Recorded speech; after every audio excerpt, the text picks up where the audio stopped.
अपने सरकार के पास नौजवान के लिए कोई काम नहीं है।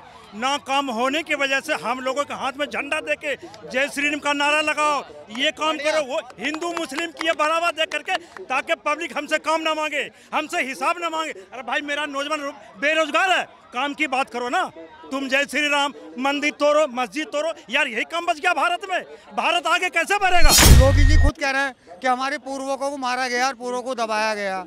तुम्हें राजनीति में जो है ना जातिवाद ला रहे हो, ये नहीं देख रहे कि हमारे देश में भुखमरी फैली पड़ी, लोग पलायन कर रहे हैं, इधर से उधर भागे फिर रहे हैं रोजी के चक्कर में। इंदिरा गांधी ने सलमा को दिया था 6200 रुपये 15वां बच्चा पैदा करने के लिए, और श्यामलाल को दिया गया था 1200 रुपये नसबंदी कराने के लिए। तो आबादी कम करने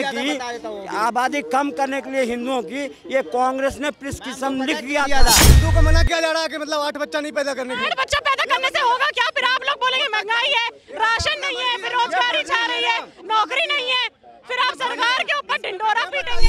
देखिए, मैं मंदिर भी जाता हूँ, चर्च भी जाता हूँ, मैं हर जगह जाता हूँ, इज्जत करता हूँ, सम्मान करता हूँ। वहाँ कुछ गलत शब्द का यूज़ नहीं करता, क्योंकि पता है वो आस्था की जगह। आप किसी मस्जिद में जाके वहाँ अगर आप कह रहे हैं मुल्ले काटेंगे, मुल्ले की ऐसी ये गलत है। मकबरा को तोड़ा है तो जय श्री राम लगा के तो तोड़ा है, क्या कहोगे? मैं संभल की बात करूँ, उसकी स्टडी करूँगा, उसमें भी बात करूँगा। आप किस लिए तोड़ा है, आप ये बताइए ना। मैंने तो पढ़ा नहीं। वो बोल रहे हैं कि हमारा वहाँ पर भगवान है, आपका हर जगह पे मस्जिद में भगवान निकल जाता है। भाई मुझे तो ये समझ में नहीं आता है।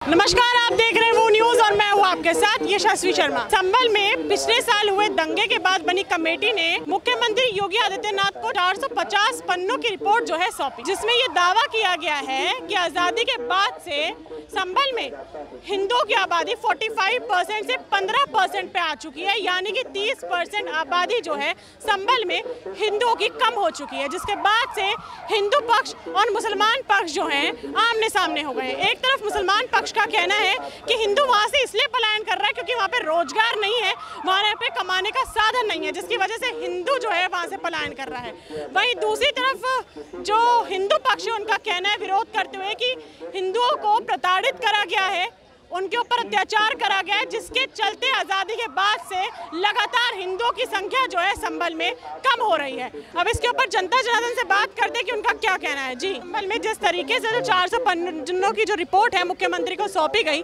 जिसमें ये दावा है कि 30% आबादी जो है हिंदुओं की कम हो गई। मैम मेन चीज़ है प्लान कर रहे हैं, वहाँ से दिल्ली में आके वो लोग जॉब करते हैं, और मोस्टली मैं बोलूँ यूपी के मोस्टली पर्सन जो है दिल्ली में है, दिल्ली पूरा यूपी का ही है, और बिहार वाले भी यहाँ पर है। तो प्लान तो हर जगह से हो रहा है, इसी की वजह से जो मेन है कि ना तो यूपी डेवलप कर रहा है और ना बिहार डेवलप कर रहा है। अगर आप जितना ज़्यादा प्लान करते रहेंगे आप डेवलप, आपका स्टेट कभी नहीं होगा। आपको प्लान नहीं करना है, आपको अपने स्टेट को आपको डेवलप करना है। अपने सीएम से बात करके आपको अपने स्टेट को डेवलप कीजिए। आज दोनों स्टेट सबसे पिछड़ा हुआ है और दोनों स्टेट सबसे बुरा है। आपकी नजर में यूपी डेवलप्ड ही नहीं हुआ है, इसलिए हिंदू पलायन कर रहा है, और वहाँ के जो हिंदू है बयान दे रहे कि अत्याचार हुआ है हमारे ऊपर, वो सब कुछ झूठ है। पिछले साल भी जब 24 नवंबर को वहाँ पे हिंसा हुई थी, जब वहाँ पे सर्वे करने की टीम पहुंची थी, तो क्या वहाँ के प्रबंधक को नहीं पता था कि लोग सर्वे करने आ रहे हैं?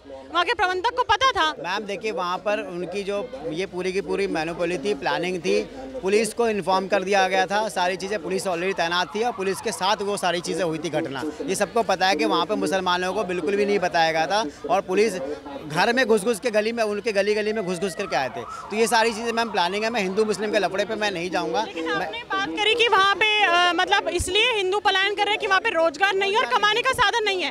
तो अब तक आज़ादी के बाद से 15 दंगे वहाँ पे कैसे हो गए? 15 दंगे अब तक संभल में आज़ादी के बाद में हो चुके हैं। तो क्या रही है जो रूलिंग पार्टी है वो करवा रही है? रूलिंग पार्टी तो अभी आई है, 15 साल हो गए क्या योगी सरकार?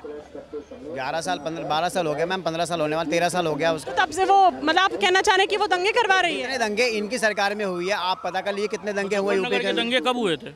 और 2014 से मुजफ्फरनगर के दंगे अखिलेश यादव की सरकार थी तब हुई थी, और उन्होंने किसने करवाए थे? अखिलेश यादव ने करवाए थे। बीजेपी ने कराए क्यों थे? बीजेपी ने कराए थे। आज बीजेपी करा रही है। वहाँ कह रहा है 100 जो वो है कुएं दिखा रहे हैं वहाँ। योगी जी खुद कह रहे हैं कि हमारे पूर्वों को मारा गया और पूर्वों को दबाया गया। तुम्हें राजनीति में जो है ना जातिवाद ला रहे हो, ये नहीं देख रहे कि हमारे देश में भुखमरी फैली पड़ी, लोग पलायन कर रहे हैं, इधर से उधर भागे फिर रहे हैं रोजी के चक्कर में। वो ध्यान नहीं है, ये ध्यान है बस। मैं हमारे पुराना में ये करा, अभी कोई कह रहा कि नहीं मूर्ति में जान है। जो काम कर रहा है और ये सब जो दिहाड़ी कर रहा है ना, उसको रोजी रोटी सबको मिल रही है। ऐसा नहीं है कि यहाँ पे खाने पीने की कमी है। देखिए, सब जो काम कर रहा है उसको पैसे भी मिल रहे हैं शाम को, और पहले से इनकम बढ़ी भी है। ऐसा देखिए बोल देना कि कोई बेरोजगारी है, ये है। यूपी की जनता पंजाब, हरियाणा, महाराष्ट्र में क्यों जा रही है अगर इतना ही रोजगार वहाँ पे है? बिल्कुल मैम, दिल्ली में कितने लोग? मैम ये नहीं बोल रहा हूँ, ऑब्वियस बात है, बिहार में भी पलायन का जो रेट है वो डबल है। मैं ये नहीं बोल रहा हूँ आपको कि नहीं है। बात है, मुद्दा क्या है कि पहले कितना था, अब क्या है कि ये कंट्रोल हुआ है मैम। पहले क्या था बिहार में, ये क्या बोलते हैं, यूपी में महिलाएं 6 बजे 7 बजे के बाद शाम को घर से निकल पाती थी। ये योगी जी का ही देन है कि आज महिलाएं कहीं भी निडर होकर के जा रही है। अगर साफ बात कर देते हैं तो ये बुरी लगती है, ये सुनते नहीं है, बीच में बात काटते हैं। आज के टाइम में महिलाएं जितनी उनके साथ गलत हो रहा है ना, पहले नहीं था इतना। ये आज ये एक बात को लेके दौड़ते, दुनिया भर की कला में आज हैं, समझे ना, ये दुनिया भर की बातें करते हैं, ये सफाई दिखाते, दिखाओ ना फिर। घर से बेटियों को निकाल कर बेटियों के साथ प्रताड़ित किया था, उनके साथ बलात्कारी रेप होते हैं। आप उससे घर से बाहर ना निकलने दो भाई, हमारी बेटी सुरक्षित तो रहेगी। आप घर से बाहर बोलते हैं इनकाउंटर हो जाता है, योगी बाबा तो बोलते हैं। लेकिन मैम वहीं पे जाता है। आप देखो सबसे ज्यादा जो केस है ना, यूपी से आते हैं, राजस्थान से आते हैं, हरियाणा से आता है, आप 4-5 बिहार से आते हैं। सिर्फ 4-5 स्टेट है जहाँ पे महिलाएं सुरक्षित नहीं आई। आरजी कार में मेडिकल रेप हुआ, उसके बाद में फिर हुआ। अरे परसेंटेज बताइए, मतलब गजब की बात। 3700 3800 मुर्शिदाबाद में तो लोग अपना घर छोड़ के भाग गए। आज जो है रिपोर्ट सौंपी गई है 450 पन्नों की, जिसमें ये दावा किया गया है कि आजादी के बाद से 30% आबादी जो है हिंदुओं की कम हो गई है, 45 से 15 आ गई है। उसके पीछे का क्या कारण? उसके पीछे तो कारण लिख गया था 1975 में, जब इंदिरा गांधी ने कही थी। इंदिरा गांधी ने सलमा को दिया था 6200 रुपये 15वां बच्चा पैदा करने के लिए, और श्यामलाल को दिया गया था 1200 रुपये नसबंदी कराने के लिए। तो आबादी कम करने के लिए हिंदुओं की ये कांग्रेस ने प्रिस्क्रिप्शन लिख दिया था। वो इसलिए दिया था कि मुसलमान जो है ना आज़ादी के लिए लड़ने के लिए ना हमेशा तैयार है, इसलिए मुसलमान को बोलते थे ज्यादा बच्चा पैदा करो और लड़ो जंग के लिए। और मुसलमान मतलब हिंदू नहीं लड़ सकता था, हिंदू जंग के लिए नहीं लड़ सकता था। मतलब अगर 15-14 बच्चे पैदा करोगे तभी जंग के लिए लड़ पाओगे, ये कहाँ से लॉजिक हो गया? अरे किसने कहा? ये कह रहे हैं ना लोग कि आबादी कम करने के लिए नसबंदी कराई थी, आबादी ये ज्यादा करके जंग करेंगे, ये जंग करने के मूड में है। नहीं, मेरा आज से सवाल है जो आपके पीछे भाई साहब खड़े हैं, उन्होंने बोला कि ये कहा गया था कि मुसलमान ज्यादा बच्चे पैदा करें ताकि बॉर्डर पे जाके लड़ सके। ठीक है, ये बोल रहे हैं, क्या हिंदू नहीं लड़ सकता जाके, क्रिश्चियन नहीं लड़ सकता, सब लड़ सकते हैं? मने किसने करी है? उसके लिए 14-15 बच्चे पैदा करने की क्या जरूरत है? कांग्रेस के ऊपर जो है ना इल्जाम लगाया इन्होंने देखा था कि प्राइमरी के टीचर को कह दिया गया था जब तक 5 नसबंदी नहीं कराओगे तुम्हारी तनख्वाह होल्ड कर दी जाएगी। ये इंदिरा गांधी ने की थी। क्या ये बात करते हैं? इमरजेंसी में तो हुआ था, इमरजेंसी में हुआ था, नहीं इमरजेंसी में हुआ था, सबके लिए था ना, वो सबके लिए था। हमने सबके लिए 15वां बच्चा पैदा करने के लिए पकड़ के ले गए थे उस टाइम। हिंदुओं को 1200 रुपये नसबंदी कराने के लिए, जनसंख्या कम करने के लिए करके भी आज 80 करोड़ हो गए। हम नसबंदी नहीं करके भी 20 करोड़ बताओ जरा। अब दुख रहा है ना, क्योंकि कांग्रेस ने नरेंद्र मोदी जी 7 भाई बहन है, शर्म करो जरा सा। वो 75 से फिर बोलो शर्म करो। नरेंद्र मोदी भी 7 भाई बहन है, शर्म करो। आज के जमाने में कौन से हिंदुओं के 8 बच्चे होते हैं, 5 बच्चे होते हैं? मुझे बताइए। ये जो चीख रहे हैं, ये चिल्ला रहे हैं, ये झुलझुलाहट क्यों है? क्योंकि मोदी ने आने के बाद 5 बच्चे होंगे, आपके 5 बच्चे होंगे गारंटी से। फसल क्यों जा रहे हैं आप? मुझे बताइए, वहाँ से पलायन क्यों कर रहे हैं? कहाँ से? मैम हिंदू संभल से पलायन क्यों कर रहा है? इसलिए हिंदू नहीं सोचेगा तो कटने के लिए तैयार रहे। मैं कहना चाह रहा हूँ मोदी योगी चिल्लाते रहोगे, जिहादी तुम्हारे दरवाजे के आगे तलवार लेके खड़े नहीं बोलते। दोनों जी इनकी यही है, मोदी जी और ये दोनों सेम है। 8 बच्चे हिंदू पैदा नहीं करते हैं तो क्या हिंदू को मना किया जा रहा है? बताइए, हिंदू को मना किया जा रहा है कि मतलब 8 बच्चा नहीं पैदा करने के? 8 बच्चा पैदा करने से होगा क्या? फिर आप लोग बोलेंगे महंगाई है, राशन नहीं है, बेरोजगारी छा रही है, नौकरी नहीं है, फिर आप सरकार के ऊपर ढिंडोरा पीटेंगे। अगर कोई 8 बच्चे पैदा करेंगे और आतंकी बनाएंगे बॉर्डर पे में जाकर के सेना को पत्थर मारेंगे। तो योगी आदित्यनाथ जी को जो 400 पन्नों की रिपोर्ट सौंपी गई है, जिसमें साफ डाटा दिखाया गया है कि जो हिंदू है पलायन कर रहा है, 30% आबादी कम हो गई है, क्या कहेंगे? देखिए मैम, मैं तो ये चाहता हूँ कहीं पे ये पॉलिटिक्स ना खेली जाए कि हिंदू मुस्लिम। देखो ये न्याय है, मतलब हिंदुस्तान में डेमोक्रेसी है। हिंदुस्तान हमेशा संविधान से चलेगा, संविधान से ही चलता रहेगा। जहाँ पे गलत हो रहा है मैं उसकी निंदा कर रहा हूँ। अगर योगी सरकार सही काम कर रही है तो मैं तो योगी सरकार के समर्थन में हूँ। अच्छा, पिछले साल जो हिंसा हुई थी संभल में 24 नवंबर को, क्या वहाँ के प्रबंधक को जो मस्जिद है उसको पता नहीं था कि सर्वे करने आने वाली है पुलिस? तो इतनी भीड़ इकट्ठा कहाँ से हो गई? मैम अगर आप कहीं पे सर्वे करने चाह रहे हैं ना, तो वहाँ पे अर्जी डालते हैं नॉन वायलेंस सर्वे करने जा रहे हैं, फिर पीछे से नारा कहाँ से लगती है? नारा जय श्री राम का या अल्लाह अकबर का नारा लगाया जाएगा, कुछ गलत थोड़ी है। आप किसी की आस्था की जगह पे जाके वहाँ गलत सलत नारे लगा रहे हो, कह रहे हो मुल्ला कटना ही कहाँ तक सही है? देखिए मैं मंदिर भी जाता हूँ, चर्च भी जाता हूँ, मैं हर जगह जाता हूँ, इज्जत करता हूँ, सम्मान करता हूँ। वहाँ कुछ गलत शब्द का यूज़ नहीं करता, क्योंकि पता है वो आस्था की जगह।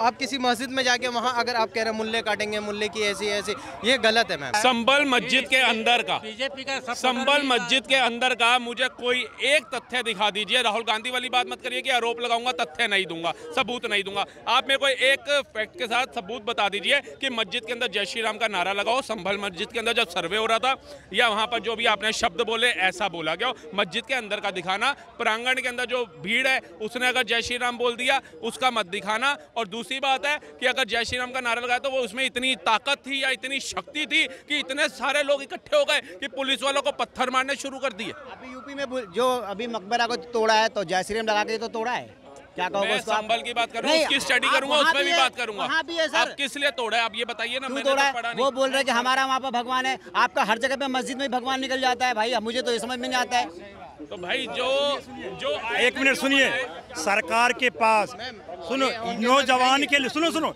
अपने सरकार के पास नौजवान के लिए कोई काम नहीं है। ना काम होने की वजह से हम लोगों के हाथ में झंडा देके जय श्री राम का नारा लगाओ, ये काम करो, वो हिंदू मुस्लिम की ये बढ़ावा दे करके, ताकि पब्लिक हमसे काम ना मांगे, हमसे हिसाब ना मांगे। अरे भाई मेरा नौजवान बेरोजगार है, काम की बात करो ना। तुम जय श्री राम, मंदिर तोड़ो, मस्जिद तोड़ो, यार यही काम बच गया भारत में। भारत आगे कैसे बढ़ेगा जब हमारी ताकत होगी, एकताई होगी तब। आज से पहले 2014 में नरेंद्र मोदी की सरकार आई, 2014 में नरेंद्र मोदी की सरकार आई, 56 साल एक पार्टी ने राज किया। आप बताइए भारत ने, आपने, आपके परिवार ने कितनी तरक्की कर ली कि 2014 में मंदिर मस्जिद टूट रहे हैं? क्या आज से पहले मंदिर मस्जिद नहीं टूट रहे थे? राम मंदिर का जो मुद्दा है वो 2014 के बाद का मुद्दा है या आजादी से भी पहले का मुद्दा है? जो कारागार 2019 के अंदर वो हुआ, कारागार हुआ, क्यों हुआ आप बताइए? आपको मंदिर दिख रहा है? आप यूपी में जाइए, मैं आपको तथ्य दिखाता हूँ। 111 मंदिर तोड़े जा रहे हैं और 10 मजारें तोड़ी जा रही हैं। क्यों? सड़क चौड़ी करने के लिए, वहां पर विकास करने के लिए। कोई हिंदू सड़कों पे नहीं आ रहा, आपको मस्जिद ही क्यों दिखती है? और दूसरी बात है, इन्होंने कहा रोजगार की बात, मैं आपको गारंटी लिख के दे सकता हूँ, दिल्ली जैसे शहर के अंदर कोई भूखा नहीं सो सकता। काम करने की क्षमता होनी चाहिए आपके अंदर, जज्बा होना चाहिए। सिर्फ आ करके बोल देना कि भैया किसी प्लम्बर को बुलाने जाओ, मैं तो 1000 रुपए लूंगा, वो बंदा कह रहा है भैया 800 लगते हैं, 800 ले ले, मैं तो नहीं ले रहा। नहीं ले रहे तो फिर घर बैठो।